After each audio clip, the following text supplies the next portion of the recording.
Guys, today I want us to dive into a topic that keeps resurfacing online, especially on TikTok and Instagram, but it rarely gets discussed with any real depth. Now, I'm talking about the tension people claim exists between Jamaicans and Black Americans. A tension that shows up in conversations about race, service, privilege, and how we treat one another across the diaspora. Now, if you scroll through social media, you might think there is a full-blown culture war happening. Jamaicans accusing Black Americans of, entitlement, Black Americans accusing Jamaicans of colorism or, catering to white tourists. But here's the twist. Many of these conflicts seem to live mostly online, not in real life. Today, I want to break down what happens behind these conversations, the colonial mindset, internalized colorism, economic inequality, and how social media amplifies division. But more importantly, I want to talk about what this means for unity across the Black diaspora. They'll act different towards Black Americans than they do to the white tourists. When the white tourists show up, boy, they're skinning and grinning. Welcome to Jamaica, man. Oh, y'all throw that accent? Welcome. Out of many, we are one. Oh, when the white people show up, it's all teeth. Now, when we go to the resorts, hey, brother, can I get an extra towel? Soap your mother. They give you the stank look. Damn, I just need an extra towel, brother. Okay, coming up soon. Then it take about 3 hours for them to bring up one wash rag. They do a little passive aggressive shit with us. Come on, they've been doing that. Don't let them make you think this hurricane that made them think like that. See, a lot of these people over there, they're working at them resorts. They live in poverty. The people over there, they can't even access their own beaches over there. You can't go to your own beaches over there. But foundational Black Americans, we can go to the beaches. We didn't have to bow down to no European powers either. We didn't have to sign no deals. So that triggers a lot of feelings of inadequacy and a lot of economic jealousy. This is why they always hollering about, we go down there, entitled, oh, you're arrogant. Now, when white people go over there, they don't have to ask twice for nothing. That scene is just normal or professional. See, because in that colonial mindset, in that society, they're taught that white people have the right to demand excellence and good service. But Black people should be passive and grateful. So when foundational Black Americans show up, wanting things to be done right after we spend our money, oh, entitled, arrogance. No, that's not entitlement or arrogance. We just want what we paid for. And we don't even ask for much. Just we want a clean room. When we go there, we want good service, clean room. We're giving you all this damn money. Give us some good service. Bumbleclaw, entitled, arrogant. I'm gonna speak for my whole country. Love Jamaica, but I think quite a few Jamaicans think that you guys play the victim a lot. Like outside and looking in, it's like, gosh, them complain about everything. Look how much opportunity them have. Look how them can work. Look how them can buy $1 burger. And them over there complain. And that is how I was preconditioned. If I'm being totally honest, they're like, Shantae, don't go over there and waste the opportunity. Don't go over there and start complaining. Work for your own, focus on that. So that's always been my mindset. We're so focused on just making it. I really want to emphasize that. But sometimes when you just focus on, you have to eat, you know how things say somebody touch you. You know how things say, oh, I'm not have the right temperature. I'm hungry. What you gonna do? It is our job, or it's everybody's job, to be able to grow up and be able to see through other lenses and other perspectives. So this Jamaican woman basically said that the way they view us, not the whole country, but a lot, enough. The collective is that we just complain a lot. If Black Americans didn't complain, y'all wouldn't have no fucking opportunity to come over here. Y'all wouldn't be able to work if we didn't complain. If we just sat down and took everything that was given to us, if we stayed in shackles, if we stayed with Jim Crow, if we stayed walking outside potentially getting lynched and getting pop-out in the street with no consequence, if we didn't fight back, if we didn't complain, y'all wouldn't be able to come over here and ride off the back of all of the things that we fought and complained about. Now, I know that this is really annoys me because y'all really come over here and y'all don't recognize that y'all are only able to come over here because of the work that Black Americans put in. Because of the strife, because of the blood, sweat, and tears. I feel like I'm saying the same thing continuously over and over, video by video, because y'all don't get it. Why do you think you could come over here and get an opportunity? How are you even able to conceive of an opportunity here? It's because you saw people with the same hue of complexion being successful. If Black Americans just laid down and took it and didn't say nothing and was in good yes men and good slaves and good bootlickers like y'all want us to be, like how y'all are in y'all's countries, that's why y'all still colonized, can't even go to y'all's beaches. If we was like that, you wouldn't be able to bring your Jamaican ass over here to get a better life. There would be no resources here for you. I feel like y'all literally need to be saying thank you. Y'all need to be saying thank you. It gets to a point. It gets to a point. And y'all swear y'all work so much harder and y'all are so much better and the model minorities and the better blacks. Why y'all don't apply all of that hard work, all of that we so better, all of that we don't complain? Why y'all don't apply that to building up your own countries? I don't understand. If y'all are so much better, y'all work so much harder, y'all just work. Why not work and apply that? It should, since you just work so hard, shouldn't that apply to where you live at? Shouldn't you be able to apply that same hard work ethic to building up your own country? Because if Johnny had 5 apples, I feel like this is just another way of looking down on Black Americans to say we're better. All they do is complain. They don't appreciate anything. Y'all act like people just, like white people just woke up one day and said, oh my God, I think I feel like being a good white today. We're going to just free the slaves. I feel like being a good white today. We're going to just give them all of these benefits. We're going to just allow them to go to college. We're going to just, oh my God, I feel like being a good white. We're just going to let these people walk around freely and have opportunity. No, we had to fucking fight and work. We had to work. I don't know why y'all think that we just got these opportunities magically, like they just magically fell out of the sky. Like somebody just gave us something. It's a big misconception that somebody just gave Black Americans something. We had to work. I just uploaded a video from a woman in 1968. They were burning down 40 to 50 churches, bombing them in the 60s. That's not that long ago. They was lynching us in the street in the 1900s. They was eating us in this country. The fact that we fought and stood up and complained is the only reason why immigrants could bring their asses over here right now and have a better life. We paved the way. Y'all, it's enough. The disrespect, the disregard. Spread of us the Brooklyn way, child. Okay, so this entire Black American Jamaican thing is exhausting. Number one, I have people in Jamaica that I absolutely adore. Number two, you cannot group one person or two people and say all Black Americans. That is like totally unfair and it's extremely hurtful. I mean, if I went around and had one experience with one Jamaican person, I'm not gonna automatically say all Jamaicans. You know how many times we have strife and disagreements and things with folks? You don't just bunch all people into one. Black Americans support Jamaica a lot, come to Jamaica a lot, put lots of money there, and most of us aren't doing whatever some of these people are doing, and some of these people aren't even Black American. Like, it's just really unfair. It's fucking foolish and it's ignorant as hell. This shit is driving me. It was Africans versus Black Americans, and now it's Jamaicans versus Black Americans. And to be honest, it's only on social media. It's only on TikTok. It's only on Instagram. Barely see it on Facebook. It's only there because when you walking around the streets and stuff like that,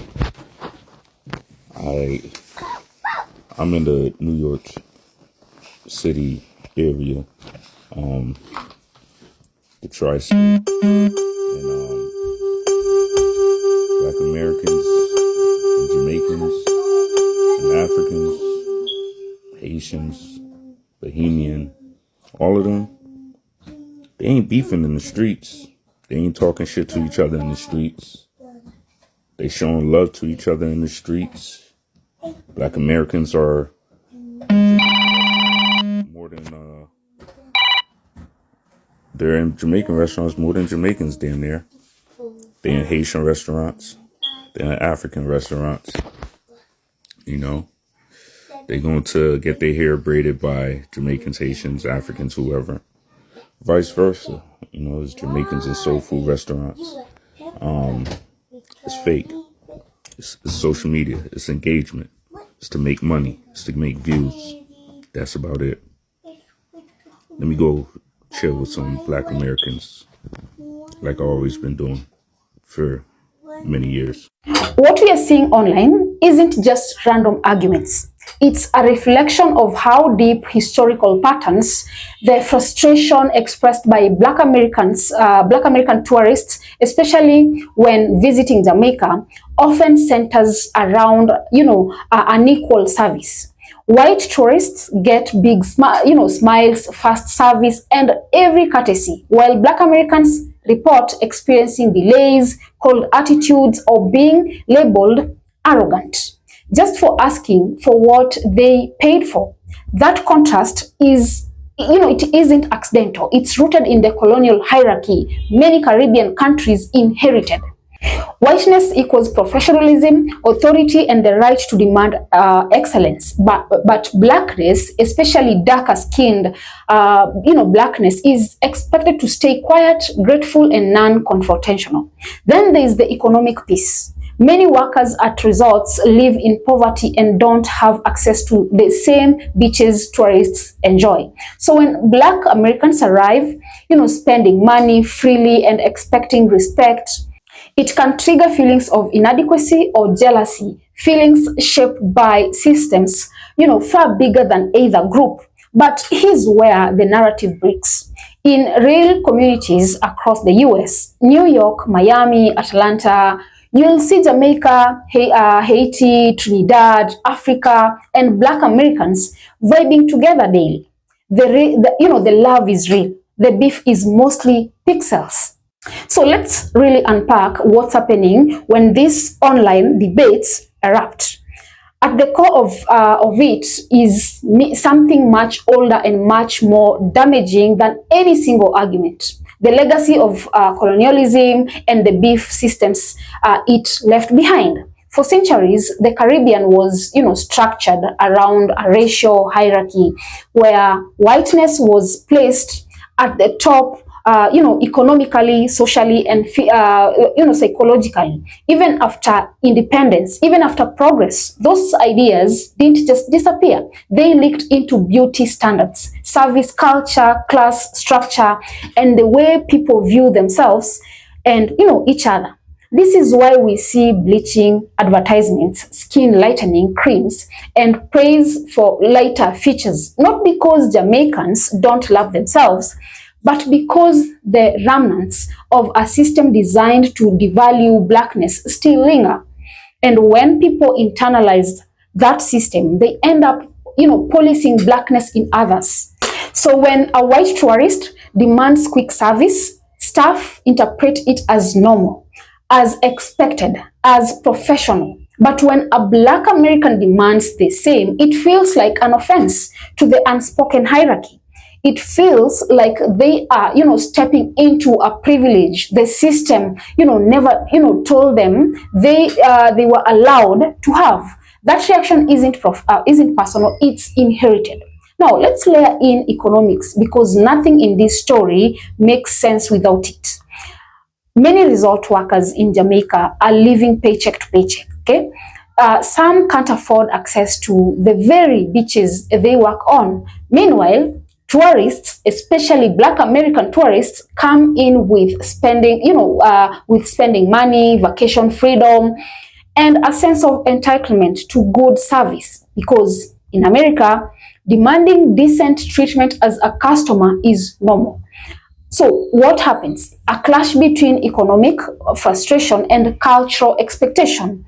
A clash between people who feel overlooked in their own country and visitors who feel, disrespected in a country they are financially supporting. That resentment is real, but it isn't coming from hate. It's coming from, scarcity, inequality, and wounds dating back generations. But here's what's important. These fractures don't define the entire relationship between Black Americans and Jamaicans. In fact, the sources, make something very clear. Most of this tension exists online, not in real life. Social media thrives on conflict. We all know that. It rewards anger, miscommunication, and exaggeration. A 20-second clip of a frustrated tourist at a resort gets millions of views. A nuanced explanation of history barely gets a comment. So the online world ends up magnifying the worst interactions and painting them as universal. Meanwhile, in real communications, in real communities, in Brooklyn, in Bronx, Miami, Toronto, Jamaicans and Black Americans are living side by side, working together, creating music together, raising kids together. They share food, culture, slang, and struggles. The real world shows unity. The digital world shows division. So the question becomes, why are we allowing algorithms to define our relationships across the diaspora? Why are we letting old colonial beefs continue to pit us against each other? The truth is, when Black communities fight among themselves, it benefits systems that were designed to keep them divided. Colorism wasn't created by Black people, it was imposed. Economic inequality wasn't created by, resort workers.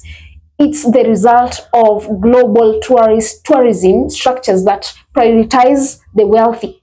Entitlement versus humanity debates weren't created by us. They come from a society that for centuries told Black people they should quietly accept less. But the new generation doesn't have to, continue that script. Awareness is the first step. When we understand where these reactions come from, we can work around them instead of, reacting emotionally. When we see each other's not as rivals, as relatives separated by water and history, the narrative changes. Instead of Jamaicans versus Black Americans, we can start having, conversations like, how do we unlearn this? How do we support each other? How do we break the colonial patterns we inherited? Because here's the truth. Whether you are from Kingston, Brooklyn, Atlanta, Montego Bay or Miami, we are all part of the same global Black family, dealing with different versions of the same struggle. And unity isn't just symbolic. It's powerful. It's cultural power, economic power, political power, creative power. When we focus on shared experiences instead of division, we become unstoppable. So the next time you see those viral arguments, before you pick a side, ask yourself, is this real or is this another distraction? Because the real world tells a different story. One of, connection, not conflict. Guys, drop a comment. Let me know. What are your thoughts? Also, remember to subscribe, like, and share as well. And until next time, bye-bye.